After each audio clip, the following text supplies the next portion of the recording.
Dans les titres de l'actualité ce soir sur Canal 3 Bénin, une consultation publique sur les travaux d'électrification dans un village situé dans la commune de Boïkon. Il s'agit du village Edjegbemegon. L'exercice a consisté à échanger avec les populations et autres acteurs afin de recueillir leurs avis, mais aussi des modalités pratiques de distribution ou de paiement des frais de consommation de l'énergie électrique. Et cette fourniture de l'électricité sera portée par l'association Mignonwa et s'inscrit dans le cadre de la facilité d'énergie propre hors réseau du programme Millennium Challenge et Compte 2. Nous parlerons ensuite des travaux de réflexion sur l'institutionnalisation du modèle de diffusion des innovations agriculteurs relais. Ceci après la forme d'un atelier organisé à Dassazoumé. Objectif, explorer les opportunités et conditions d'intégration du modèle TSG dans la stratégie nationale du Conseil agricole pour la période 2022-2027. Plusieurs acteurs du monde agricole ont été associés à l'événement, nous dirons Cameroun Nanda Ousmane et Socrate Adantodé. Et puis au Lions Club International, c'est la fin du premier mandat du Conseil des gouverneurs du district multiple 403. Du coup, toutes les sommités se sont retrouvées à Cotonou pour faire le bilan de ce premier mandat et se projeter sur un nouveau. Clément Djadé et Elvis Tounoupouen nous ferons le point des travaux.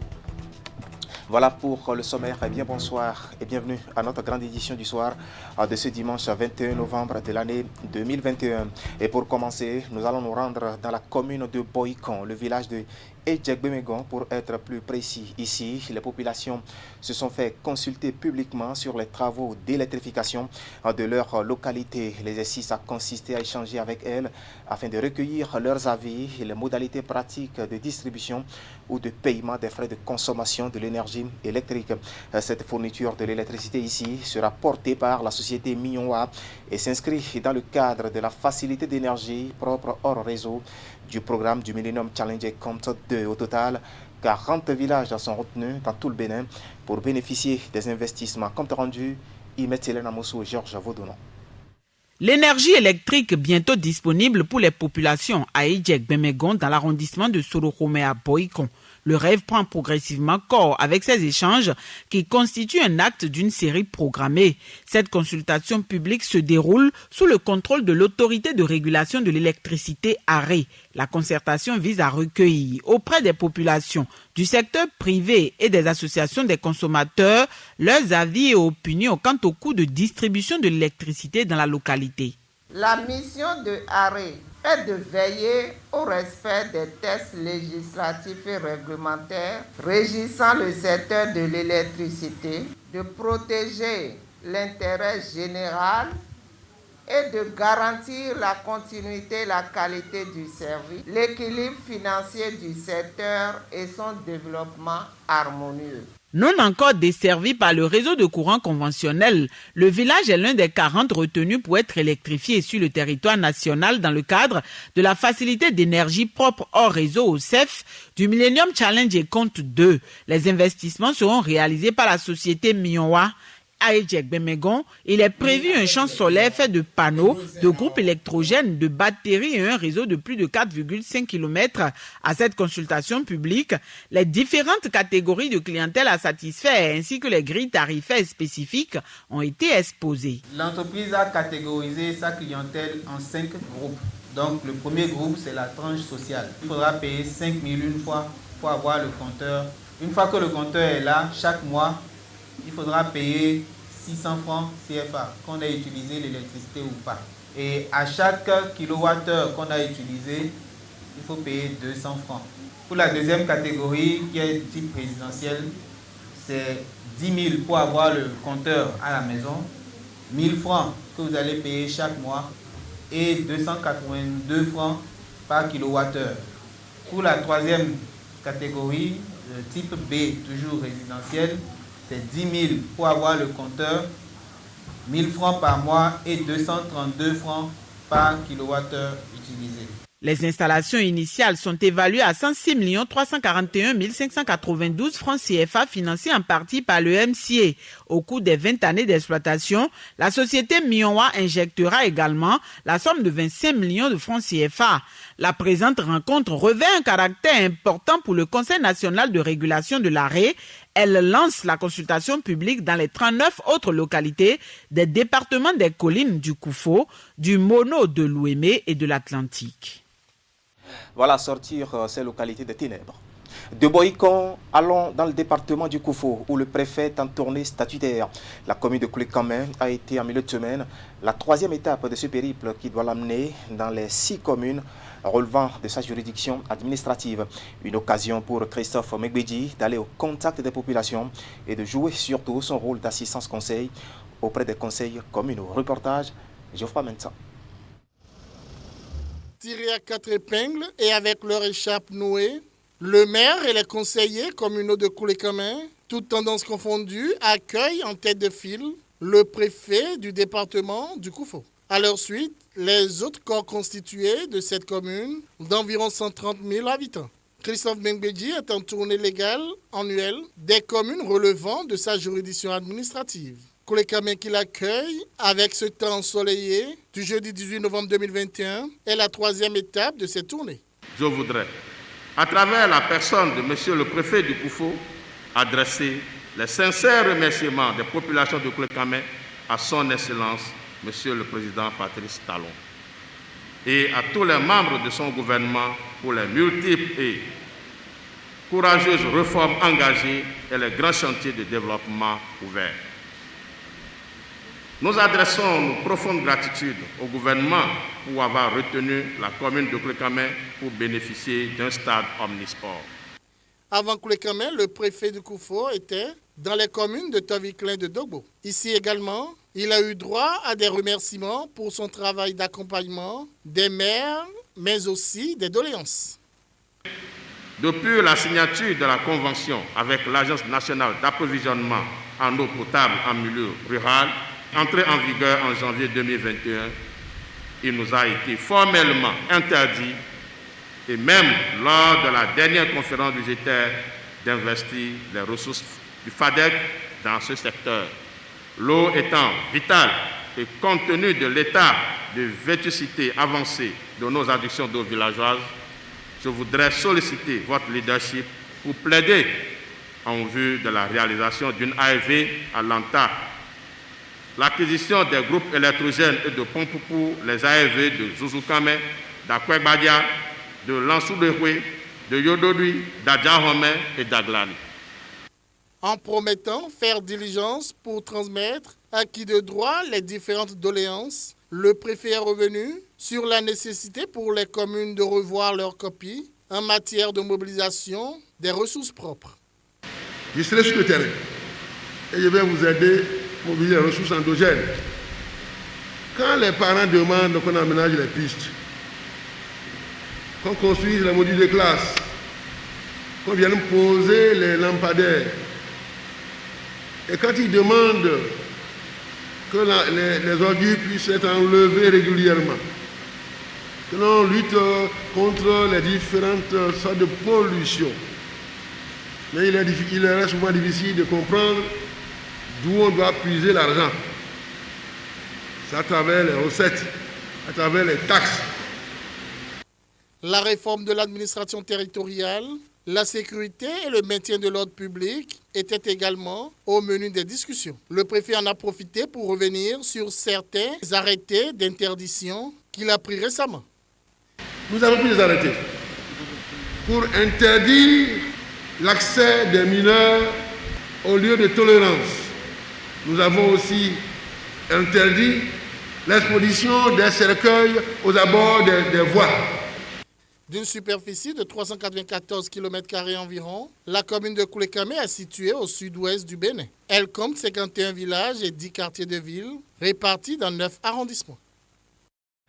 Merci pour les caractéristiques. Désormais, il n'y aura plus d'activité de pêche autour du lac Togbadji. Là, nous sommes dans la commune de Dobo, du moins, jusqu'à nouvel ordre. Cette décision est contenue dans un arrêté pris par le préfet du Koufo. L'objectif est d'éviter pour l'heure la consommation et surtout la commercialisation des poissons et autres produits issus de ce lac. Le préfet Christophe Megbedji nous donne ici des explications par rapport à cette décision. Il est au micro de Geoffroy Mentan. Bon, au niveau du lac Togbadji, encore appelé Togba, dans la localité, on a constaté la mort de beaucoup de poissons après une pluie. C'est vrai que la boue est entrée dans le lac. C'était une pluie torrentielle. Beaucoup de poissons sont morts. Et nous avons constaté que dans leur bronchite, il y a du sable. Est-ce que c'est à cause du sable? Est-ce que c'est autre chose? Nous ne savons pas. Des prélèvements ont été faits pour des analyses adéquates. Nous demandons aux parents de s'abstenir de consommer donc, ces poissons-là. En attendant que vraiment les examens nous amènent à des résultats vraiment bien connus. Donc les parents doivent s'abstenir de consommer les poissons provenant donc de ce lac-là. Voilà. La vie dépasse tout, hein. C'est pour prévenir tout. Il n'y a pas d'autres maladies après et des pertes en vies humaines. Je sais que nos parents vont nous écouter et agir tel que nous le disons maintenant.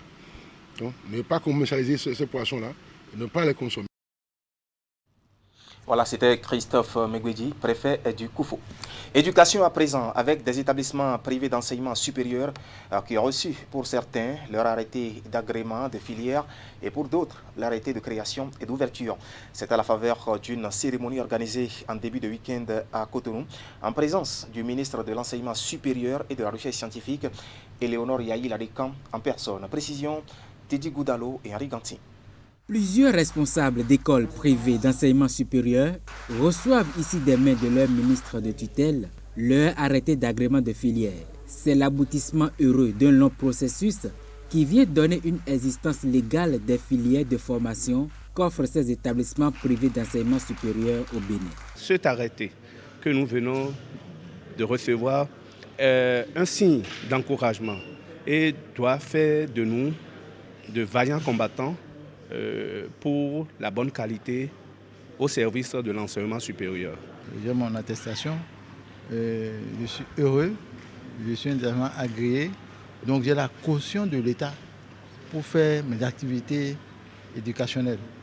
Et c'est très important, les parents y tiennent beaucoup. C'est pour une première fois que notre pays autorise un institut de recherche, rien que de recherche dans notre pays. Je voudrais dire merci, madame, merci beaucoup, merci au gouvernement. L'agrément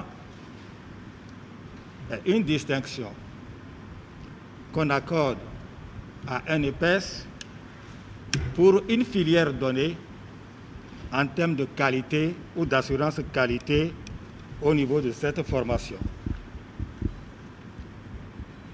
Pour l'obtenir, le processus est long, souvent plein de stress et c'est périlleux.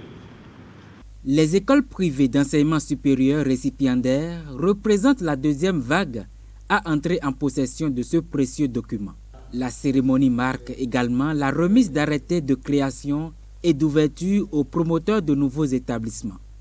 Nous promettons de travailler davantage à la qualité de la formation pour toujours mériter la confiance placée en nous. Les EPS espèrent votre accompagnement ininterrompu pour les conduire vers les étapes les plus élevées. Les EPS sont convaincus de votre forte volonté de les faire avancer. Mesdames et messieurs, chers récipiendaires, la nouvelle page qui s'ouvre dès ce jour dans la vie et le fonctionnement de vos établissements respectifs est pleine de responsabilités et d'engagement. Vous avez eu le temps de comprendre combien le gouvernement du président Patrice Talon attache une importance capitale à la transparence dans ce que nous faisons, à la qualité dans la prestation que nous rendons et à notre professionnalisme dans les diplômés que nous sortons. Ces arrêtés d'agrément de filière, de création et d'ouverture d'universités confèrent aux différentes écoles privées d'enseignement supérieur un atout important pour une formation de qualité. Cependant, les promoteurs plaident l'accompagnement du ministre Éléonore Yahi-Ladekan pour l'obtention de l'homologation. Dans le même temps, l'Institut national supérieur des techniques industrielles de l'Okossa, lui, abritait la première édition du concours sur l'innovation en milieu universitaire. Un concours organisé par le Centre des œuvres universitaires et sociales d'Abomey-Calavi, COUS AC, sur la ligne de départ de la phase finale. 9 idées d'innovation regroupées dans 3 domaines, à savoir l'agroalimentaire, l'électronique et les énergies renouvelables. Compte rendu, Geoffroy Mentan et Florent Dehaut. Je vous remets. Voici les membres du jury de la phase finale du concours sur l'innovation en milieu universitaire, CIMU, première édition. Ils reçoivent ici les termes de référence de leur mission des mains de la directrice du Centre des œuvres universitaires et sociales d'Abomey-Calavi, COUS-AC. Merci beaucoup et merci d'être là, de venir nous aider, de venir aider nos chers étudiants à éclore leur talent. La cérémonie s'est déroulée dans la matinée du jeudi 18 novembre 2021 à la salle des fêtes de l'INSTI, l'Institut national supérieur des techniques industrielles de l'Okossa. Elle a servi de coup d'envoi aux différentes présentations. Je voudrais d'entrée de jeu remercier les responsables de l'UNSTIM qui ont proposé cette activité. Cela permet à nos jeunes étudiants de réveiller le génie qui sommeille en eux. En effet, cette activité nous permet de sortir de sous le boisseau ces jeunes étoiles pour illuminer le milieu universitaire. 9 idées d'innovation issues d'une présélection préalable ont été présentées à tour de rôle au jury et à l'assistance en solo ou en binôme. Elles ont été regroupées dans 3 domaines: l'agroalimentaire, l'électronique et les énergies renouvelables. 3 ont été disqualifiées parce qu'elles n'ont pas encore été concrétisées. Les auteurs des 6 innovations restantes obtiennent les notes, les moyennes et rangs suivants. Il ne s'agit pas d'idées de projet. C'est un concours sur l'innovation. Donc nous voulons voir de quoi nos étudiants sont capables. Et pour cette première édition, j'avoue que je suis très émerveillée.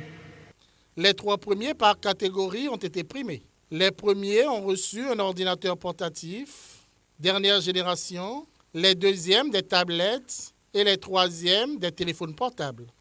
J'espère que les éditions prochaines seront plus merveilleuses et que le domaine qu'embrasse chaque étudiant soit vraiment promoteur pour l'économie durable du pays. Je vais dire maintenant aux autres étudiants qui sont là, qui ont vu le pas de leur devancier.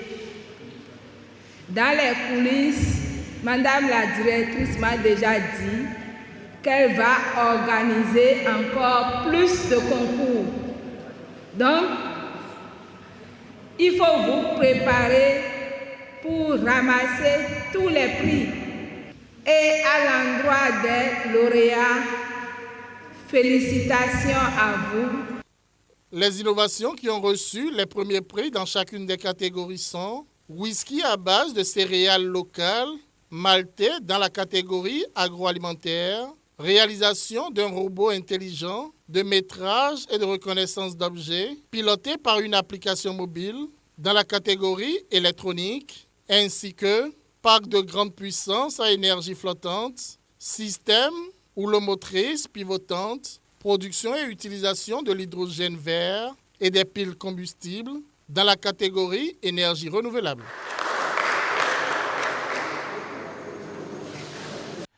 Parlons maintenant de ces travaux, sinon place aux travaux de réflexion sur l'institutionnalisation du modèle de diffusion des innovations agriculteurs relais. Et ces travaux ont pris la forme d'un atelier organisé à Dassazoumé. Objectif, explorer les opportunités et conditions d'intégration du modèle TSG dans la stratégie nationale du Conseil agricole pour la période 2022-2027.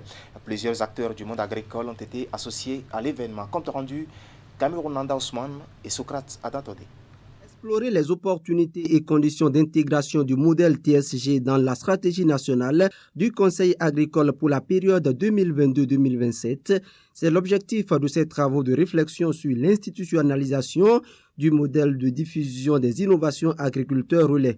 Prennent part à ces assises de Dassa-Zoumé les représentants du ministère de l'Agriculture, de l'Élevage et de la Pêche, les représentants des universités, des organisations non gouvernementales, des équipes de chercheurs et une forte délégation du projet ProSol.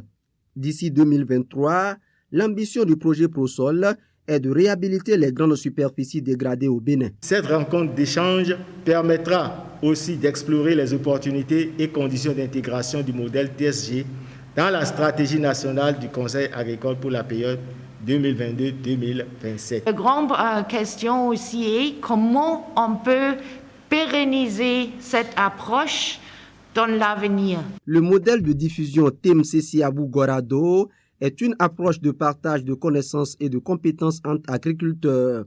Il a été développé pour accompagner la mise à échelle des activités du projet ProSol. Ce modèle s'appuie fondamentalement sur la valorisation des valeurs sociales, le sentiment de redevabilité, la solidarité et donc communautaire. Le chef service des innovations souhaite que les parties prenantes arrivent à intégrer le modèle TSG dans le document de stratégie nationale du Conseil agricole du Bénin afin d'en tirer profit. L'approche TSG dont nous sommes en train de discuter, d'échanger sur ça ce jour est la bienvenue dans la mise en œuvre du Conseil agricole, dans la diffusion des innovations par les pairs sur tout ça. Les travaux de 48 heures ont pris fin le vendredi 19 novembre 2021.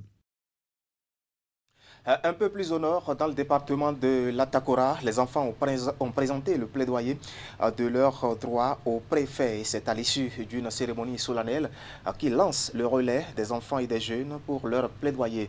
Un exercice attendu dans les chefs-lieux des 12 départements du Bénin sur initiative, il faut le dire, de l'UNICEF. Alassane Harouna pour le compte rendu. Prévu pour se dérouler dans les chefs-lieux des 12 départements du pays, c'est par l'étape de Natitengou que le relais des enfants et des jeunes pour le plaidoyer de leurs droits a démarré. Initiative de l'UNICEF en partenariat avec le gouvernement du Bénin et les associations des enfants et des jeunes. Ce relais qui s'inscrit dans le cadre de la célébration des 115 ans de l'UNICEF et de la Journée mondiale de l'enfance vise à créer un dialogue entre les générations. Nous sommes ici pour lancer officiellement le relais des enfants qui est comme une caravane de plaidoyer autour de la question des droits des enfants et des jeunes. Et donc c'est un honneur pour nous de le faire aujourd'hui à Natitengou. L'opportunité de ce relais, c'est aussi de créer un dialogue entre les générations. C'est pour ça qu'on a voulu créer ce relais et qu'on a choisi et décidé de travailler de pair avec les préfets pour pouvoir apporter ce message.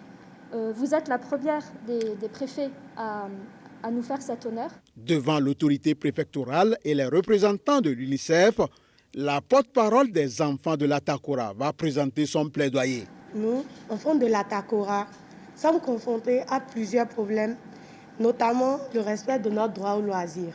Conformément aux dispositions de l'article 31 de la Convention relative aux droits de l'enfant, tous les enfants ont le droit de jouer, d'avoir des loisirs, des activités sportives, culturelles et artistiques pour développer leurs talents et apprendre des valeurs liées à la vie en société.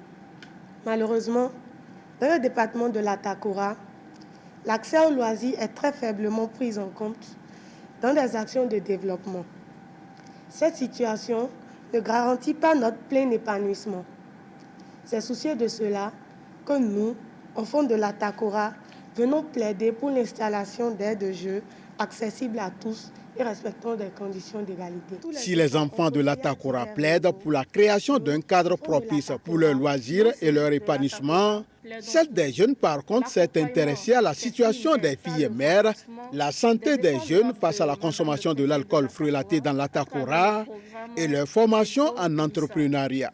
Tous ces plaidoyers, selon Madame le préfet de l'Atakora, sont en parfaite symbiose avec les ambitions du gouvernement et c'est à juste titre qu'elle prend l'engagement solennel de poursuivre l'initiative Zéro grossesse en milieu scolaire qu'elle a initiée en 2017. Je voudrais prendre l'engagement solennel ce jour, vendredi 19 novembre 2021 de renforcer les actions pour consolider les acquis de notre initiative de 2017, Zegromis, zéro grossesse en milieu scolaire. Je voudrais donc manifester ma solidarité envers tous les enfants du monde, leur exprimer mon admiration pour leur plein potentiel malgré le jeune âge. Passé l'étape de Nati Tengou, la délégation de l'UNICEF met le cap sur Kandi pour le même exercice. Pour mettre un terme à cette édition, faisons un clin d'œil au club service. Nous allons surtout parler du Lions Club International. Ici, c'est la fin du premier mandat du Conseil des gouverneurs du district multiple 403. Une fin marquée par une rencontre des sommités tenue ce samedi à Cotonou. Objectif, faire le bilan de ce premier mandat et se projeter sur un nouveau. Voici les détails avec Clément Ogoua Tchadé et Elvis Florent Antonoucoin. C'est le tout premier conseil des gouverneurs du Lions Club International, une grande rencontre du club qui mobilise les sommités pour se pencher sur le bilan des activités menées de 2020 à 2021.